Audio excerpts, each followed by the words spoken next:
Son las 7:31 de la mañana en Bogotá, Quito y Lima y nosotros seguimos en Directo América en France 24. En economía veremos cómo ha sido la reacción de los mercados bursátiles a las elecciones europeas con Francia liderando las pérdidas y el euro cediendo terreno frente al dólar. Los detalles los tendremos en minutos con Daniela Blandón. Y la Organización de París 2024 está ante un nuevo desafío: transmitir seguridad al Comité Olímpico Internacional ante el escenario político que está atravesando Francia. En la crónica de deportes de esta hora, Umar Esa nos cuenta que el presidente del COI, Thomas Bach, ha asegurado que el adelanto de elecciones parlamentarias no afectará a los Juegos Olímpicos. Pero por ahora vamos con las noticias. Remesón político en Francia. El presidente Emmanuel Macron disolvió la Asamblea Nacional y llamó a elecciones legislativas anticipadas tras el triunfo de la extrema derecha y la derrota de su partido en las elecciones europeas. La decisión le ha acarreado fuertes críticas, incluso dentro de su formación. La derecha tradicional, agrupada en el Partido Popular Europeo, se consolidó como la primera fuerza en el Parlamento Europeo. Esto mientras la extrema derecha registró un avance importante en naciones como Francia, Alemania e Italia, según los resultados preliminares que indican que los socialistas se mantienen como la segunda fuerza. Anthony Blinken llegó a Egipto en una nueva gira por Oriente Medio para buscar una tregua en la Franja de Gaza, justo después de la renuncia de Benny Gantz del gabinete de guerra israelí y 2 días después del mortífero operativo del ejército israelí para rescatar a 4 rehenes que dejó 274 palestinos muertos.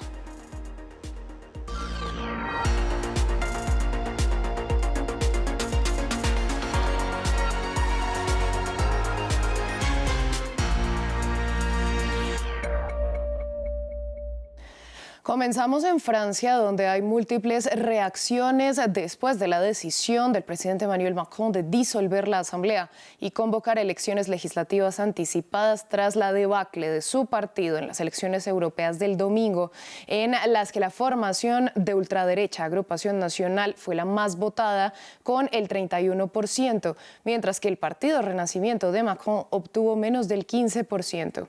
Erika Olavarría, periodista de France 24, nos contó sobre las reacciones a los resultados y al sorpresivo anuncio del mandatario.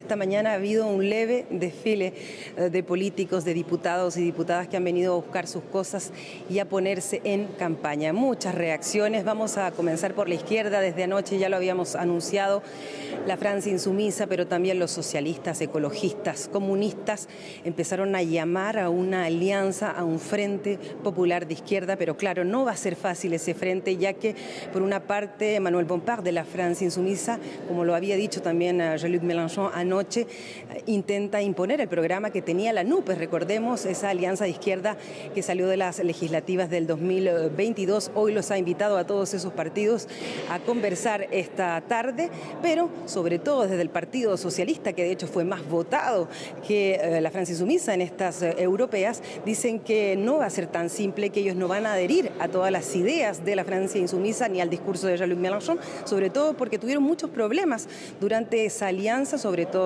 con respecto a la guerra en Gaza. Ellos dijeron, recordemos que hubo una diferencia, los socialistas reconocían a Hamas como movimiento terrorista, el FI nunca quiso hacerlo y además el FI muchas veces arrancó solo en esta legislatura. Por lo tanto, Olivier Faure del Partido Socialista dijo, vamos a acordarnos en una quincena de puntos y así hacer este frente republicano. Por otra parte, de la derecha, que todos especulaban podía ser desde donde el presidente Macron obtuviera aliados, Éric Ciotti ha dicho que bueno, no le queda otra salida a Emmanuel Macron, pero que ellos van a ir solos en estas legislativas. Desde el gobierno, en general, se han alineado tras Emmanuel Macron, pero nos sorprendió esta mañana la reacción de la presidenta de la Asamblea Nacional, que se dijo muy decepcionada, que ella creía que había otra opción, una presidenta que recordemos es del partido Renaissance de Emmanuel Macron. Ella pensaba que había otra salida a llamar nuevamente a elecciones. Como ella ha sido la presidenta, se siente muy decepcionada, dice que está cansada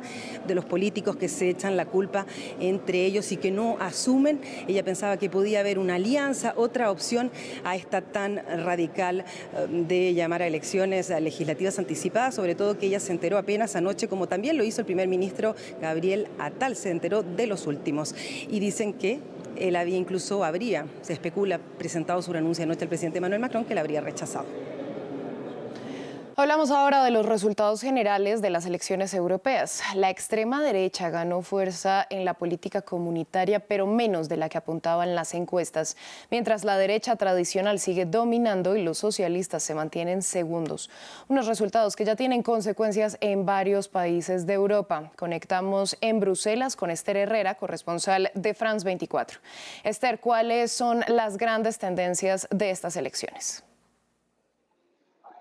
Buenos días. La jornada electoral de ayer aquí en el Parlamento Europeo en Bruselas fue una jornada muy interesante en que se ha podido ver cómo ha cambiado en parte la composición del Parlamento Europeo, porque vemos una progresiva derechización en esta Cámara, con la extrema derecha que ha aumentado, pero menos de lo esperado. Por lo tanto, es una victoria cauta, pero sobre todo uno de los grandes ganadores ha sido el Partido Popular Europeo, que según las últimas informaciones ha obtenido 185 escaños según los resultados provisionales. Se trata de una mayoría bastante holgada, pero por primera vez lo que ocurre es que el Partido Popular Europeo se podrá apoyar tanto a la derecha, tanto a los grupos de los conservadores y reformistas europeos como Identidad y Democracia, como a su izquierda, tanto los socialistas como los liberales. Esto es algo que nunca había ocurrido. Por lo tanto, el Partido Popular Europeo va a tener aquí la clave hacia dónde se quiere dirigir esta legislatura, si mirando más hacia su derecha, tal y como le piden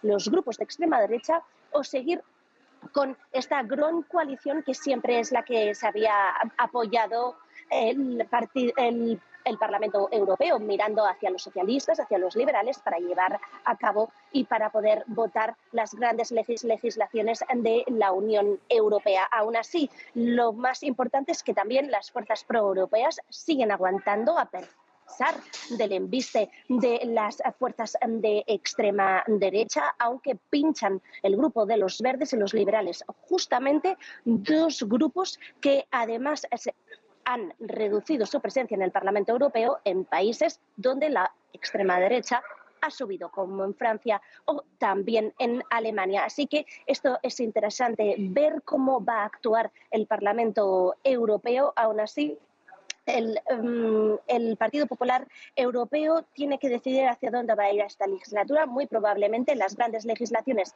va a seguir apoyándose con socialistas y con liberales, mientras en cuestiones clave como por ejemplo la migración, el cambio climático, también el Estado de Derecho, muy probablemente pueda encontrar una llave y un apoyo en las fuerzas de extrema derecha, especialmente los conservadores y reformistas europeos, donde está el partido de Giorgia Meloni, que también fue uno de las grandes victorias de la jornada de ayer.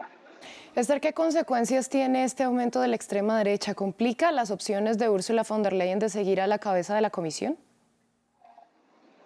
Bueno, Ursula von der Leyen ya lo dejó ayer claro, va a abrir la puerta, a empezar a negociar ya con liberales y socialistas, que al final es la cooperación natural, aseguró, del Partido Popular Europeo, porque ahora mismo, según los resultados que tenemos, su grupo tiene 185 votos y por lo tanto será necesario que se apoye con socialistas y liberales para conseguir los 361 votos que son necesarios para poder tener su victoria. Aún así, el voto es secreto, por lo tanto, dentro de su partido se da por supuesto, por ejemplo, que los franceses y los eslovenos no la van a apoyar. De hecho, no la apoyaron en su candidatura a ser presidenta de la Comisión Europea. Por lo tanto, va a necesitar arrancar estos compromisos a liberales y socialistas, pero no solo. Los verdes también han dicho que van a estudiar su programa, sobre todo en cuestiones como en materia climática, también el Pacto Verde. Los verdes se quieren asegurar que el legado del Pacto Verde Europeo se mantiene y por lo tanto aquí va a ser una negociación muy interesante. Von der Leyen no quiso hablar sobre el posible apoyo con la extrema derecha, aunque los conservadores y reformistas europeos, el grupo de la extrema derecha en la que está representada el partido de Giorgia Meloni, ya aseguraron ayer aquí en el Parlamento Europeo que estudiarán y escucharán a von der Leyen su programa y qué concesiones les va a poder dar hace 5 años. Así fue, arrancó compromisos de los conservadores y reformistas europeos, sobre todo en materia de Estado de Derecho. Por lo tanto, hay que ver, no está cerrada. Aún así, ahora empiezan las negociaciones de verdad. La semana que viene hay una cumbre europea extraordinaria de líderes europeos en que se espera que puedan hablar sobre los grandes puestos, y aquí será clave saber si revalidan la victoria de Ursula von der Leyen. Esther, a usted gracias por esta ampliación. Nosotros vamos a cambiar de tema para hablar de la guerra en Gaza.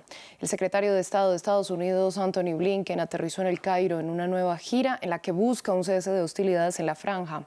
Esto al tiempo que continuaron los ataques israelíes en Deir al-Balá, en el centro del enclave, y las autoridades gazatíes informaron que el total de muertos desde el inicio de la ofensiva es de 37.100. Todo esto al tiempo que siguen conociéndose testimonios tras el operativo en el centro del enclave, que dejó 274 muertos, en el que fueron rescatados 4 rehenes israelíes. Los residentes de la zona siguen cuestionando cómo se ejecutaron los ataques en los que decenas de menores y mujeres perdieron la vida. Andrés Triviño nos amplía. Entre los restos y las ruinas, algunos palestinos regresan en búsqueda de cadáveres y lo poco que quedó en pie tras la operación con la que el ejército israelí rescató 4 rehenes y mató a más de 270 personas, tras incursionar en un campo de refugiados en Al-Nuseirat el pasado 8 de junio. Esta era nuestra casa, estábamos sentados y de repente hubo varias explosiones consecutivas. Bajé al piso de mis padres y encontré a todos mis familiares tirados. Los soldados nos disparaban con cohetes de mortero. El ejército israelí aseguró que Hamás camuflaba a los rehenes en 2 edificios de civiles, mientras que el Ministerio de Salud gazatí dijo que 64 de los muertos eran niños y 57 mujeres. Algunos de los sobrevivientes fueron trasladados al sur del enclave palestino, a un hospital de Han Yunis, donde denunciaron que no hubo aviso previo sobre el ataque. Vinieron vehículos con matrícula palestina como si trajeran ayuda humanitaria. Primero entraron los coches y luego caminaron como civiles. Alguien dijo, estos no son los árabes, son judíos. Luego lanzaron una granada, luego una bomba y después un F-16. Un soldado vino a interrogarme y me preguntó ¿dónde está la resistencia? Dije que no conozco a nadie. Solo soy un desplazado de la ciudad de Gaza. No conozco a ningún combatiente de Hamás ni a nadie. Me dijeron que si no confesaba iban a detener y a fusilar a mis hijos. Unas 40 personas, muchas de ellas menores, murieron en el mismo campo de refugiados el pasado 6 de junio luego de un bombardeo israelí a una escuela de la ONU. Desde el 7 de octubre se contabilizan al menos 36.700 muertos.